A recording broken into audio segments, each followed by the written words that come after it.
आदरणीय हमारे देश के जन समूह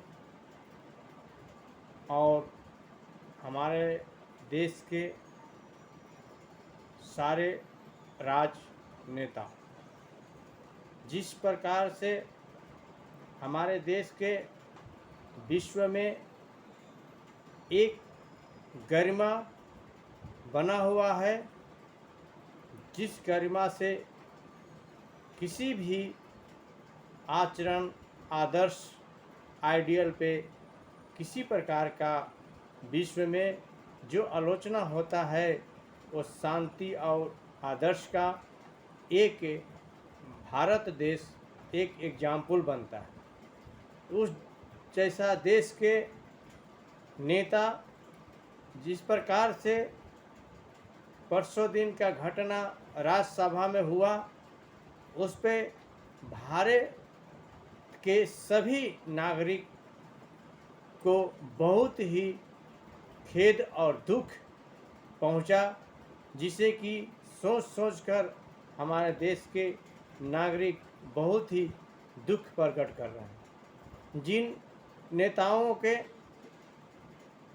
वोट देकर विजय बनाकर उस पवित्र मंदिर में भेजा जाता है, उस मंदिर का इस तरह से अभद्र कार्यक्रम को दिखाकर बहुत ही मंदिर को अपवित्र करने का जो काम लोग किए हैं, वह बहुत ही भारत देश के लिए निंदनीय है और हमारे विश्व में जो एक मान सम्मान बना है उसके लिए बहुत ही दुख प्रकट करते हैं, जिसमें कि हम सभी को मान सम्मान में कमी आने की प्रतिष्ठा बन जाती है।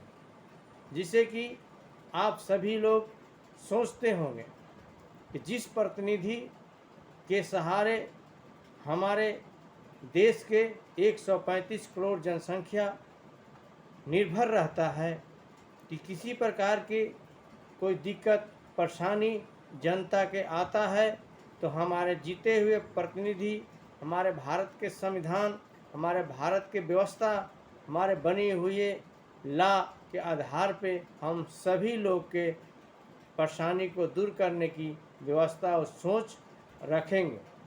लेकिन जिस प्रकार से कल का घटना देखा गया, उसे हम सभी भारत देश के नागरिक को बहुत ही दुख और निंदनीय सोच में पड़ गया है कि जिस पर हम सभी भारत देश के निवासी को विश्वास है, उन लोग ही उस पवित्र मंदिर में इस तरह की व्यवहार करते हैं। आप एक सांसद हो तो आप एक व्यक्ति नहीं हो, कितने लाखों व्यक्ति के प्रतिनिधि हो आप। अगर आप एक गलती करते हैं तो कितने लाख लोगों के गलती की एहसास होता है। यह एक सोचने के विषय है। आप सोच समझकर कुछ विचारधारा को अपनाने का प्रयास कीजिए। उतावला में अपने विचार को नहीं उजागर कीजिए। जिस प्रकार से आप देखे होंगे हर पार्टी एक दिन विपक्ष में बैठने का सौभाग्य मिलता ही है। ऐसा नहीं कि कोई पार्टी एक ऐसा होता है कि जो हमेशा सरकार में बना होता है। इसलिए विपक्ष और सरकार में बने हुए पार्टी और अभी जो प्रेजेंट में विपक्ष में बैठा हुआ है, उन सभी को एक विचारधारा के आधार पे संसद को चलने देना चाहिए। इस तरह की विचार नहीं होना चाहिए कि हम विपक्ष में बैठे हैं तो संसद ना चलने दें। संसद को चलाते हुए, काम को आगे बढ़ाते हुए अपना एक मुद्दा है उसको उजागर हमेशा करना चाहिए।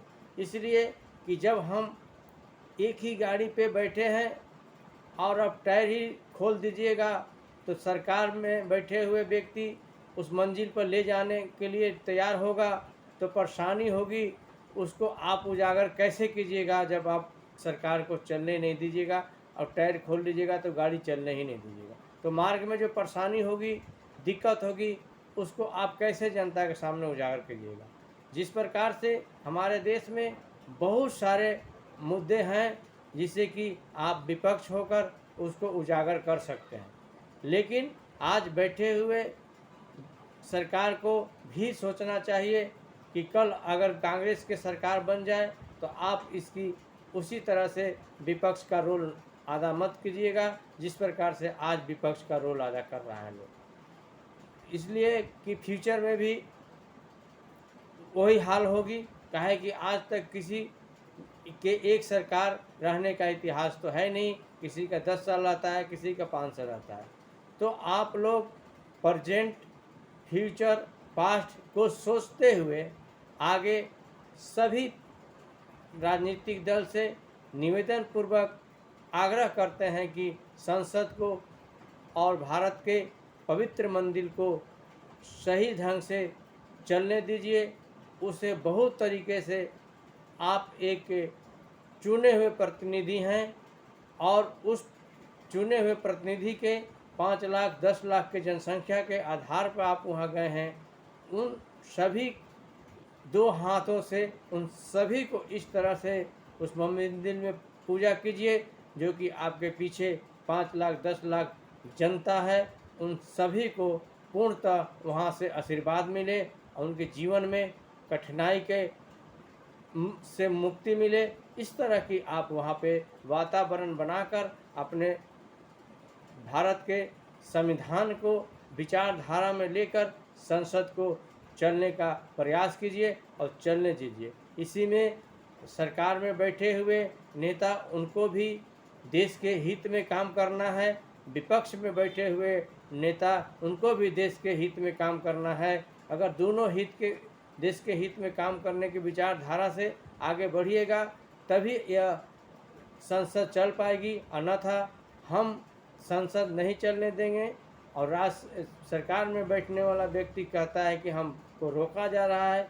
इस तरह की झगड़ा, झंझट और अव्यवस्थित विचारधारा से हमारे देश के जनहित का काम कभी नहीं होगा।